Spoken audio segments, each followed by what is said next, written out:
Okay, on February 17th, 2004, Cameron Willingham was dragged to his execution chamber, pleading with his guards that he was innocent, that he never intended for things to turn out this way, that he was not the one who set the fire that killed his two children.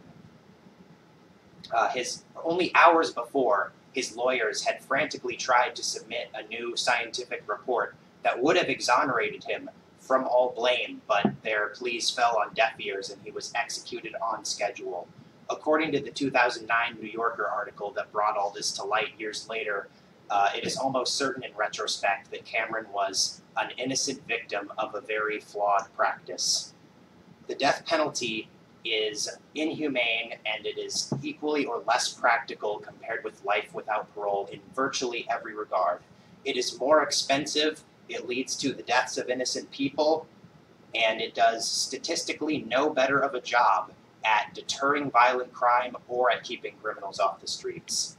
The only reason to uphold a death penalty at all is if you believe that it is your moral responsibility to bring death to those who quote-unquote deserve it. And I do not think that that is a valid or worthwhile pursuit for our nation or an impulse for us to go after. Sentencing someone to death is a very long and expensive process that involves a lot of lawyers, court fees, appeals, and all that kind of stuff.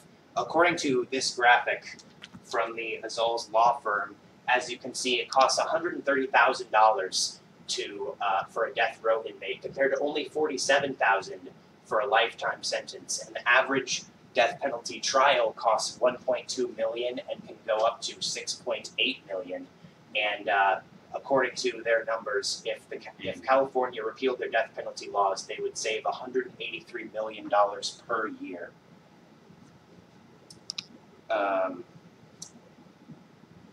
Yeah, some people will say that the extra money is worth it if the death penalty actually deters people from committing violent crimes, but the statistics don't really bear that out. And if you're in the mindset where you're murdering somebody, you're already not weighing the consequences of your actions. According to this graph by Donahue and Wolfers, as you can see, the states that do not have the death penalty actually have a much lower average homicide rate compared to states that do have it. Now, a lot of pro-death penalty type people will show you a graph that looks something like this, that shows how homicides go up as the execution rate goes down.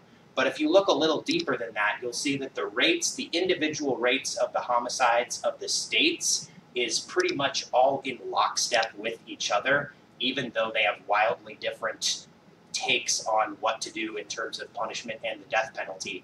And this even applies to other countries such as Canada, which has a virtually identical pattern in spite of not having the death penalty at all. So what this indicates is that the death penalty and its enforcement really has nothing to do with the homicide rate, and that it's just the increase in homicides over the years is just a byproduct of other factors in our society that is not affected by the death penalty at all. New evidence often comes to light that will exonerate or lessen the sentences of people on death row. As you can see,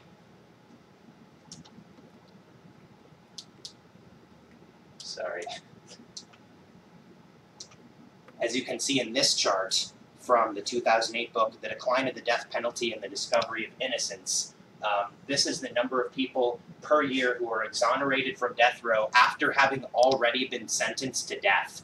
And this number gets almost up to 45 a year in recent years, which really, if you imagine and extrapolate this to how many people this evidence never comes to light for, and how many people end up being executed who were innocent all along. And the thing about the death penalty is that it's not reversible. Life without parole is reversible, and if new evidence comes to light, you can change your decision.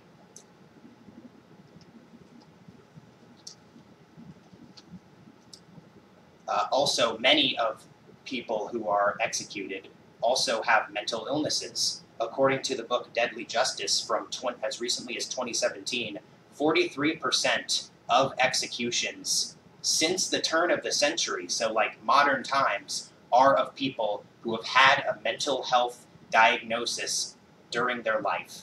So this is an extremely high proportion of people who can't properly weigh the consequences that their actions will have, and we should be helping them instead of getting rid of the problem by killing them.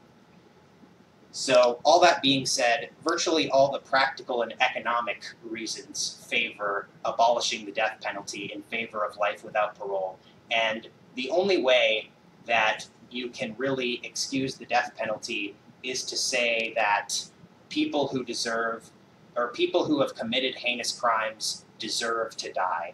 And I don't think it makes sense to say, well, there's been a death, let's balance that out with another death. Who are we to say that this person who is completely detained, poses no threat to society, and never will pose a threat to society again, should be killed just because that's the way things have always been done.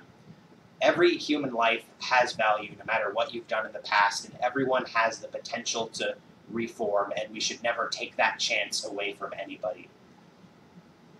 The death penalty is essentially nothing more than a revenge killing that violates one of the core moral principles that we build our society on, which is that you should never kill unless it's absolutely necessary. And in the case of the death penalty, in a world where life without parole exists, it is 100% unnecessary. 31 states currently have the death penalty legalized, whereas 19 do not. And if I had my way, it would be illegal in every state. Life without parole is a more humane option that will save states money, eliminate deaths of innocent people, and has pretty much no provable downsides whatsoever. And there's several things that we can do to make a future happen in which no death penalty exists.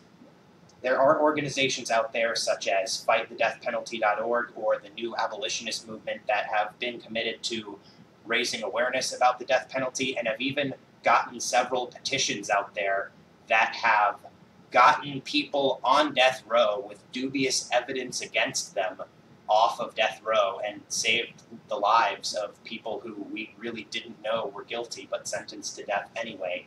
So supporting these organizations and supporting any petitions that they decide to support is a great start. If you live in a state that has the death penalty, use your vote to let them know that that's not okay. And if you're like all of us and you're lucky enough to live in a state with no death penalty, you can still help by spreading awareness to those who do. That's it. Okay, now I need to introduce everyone in the audience here. So everyone introduce yourselves. David Allman. Roland Barr. Kelly Barr. David Coffin. Here, Dad, we got to get you back there. Tim Taylor. Okay. David Wilson. Joe Taylor. Dan Allen. Susan Coffin. David Coffin. Teresa, you going to introduce yourself? John Paul Taylor. And that is it.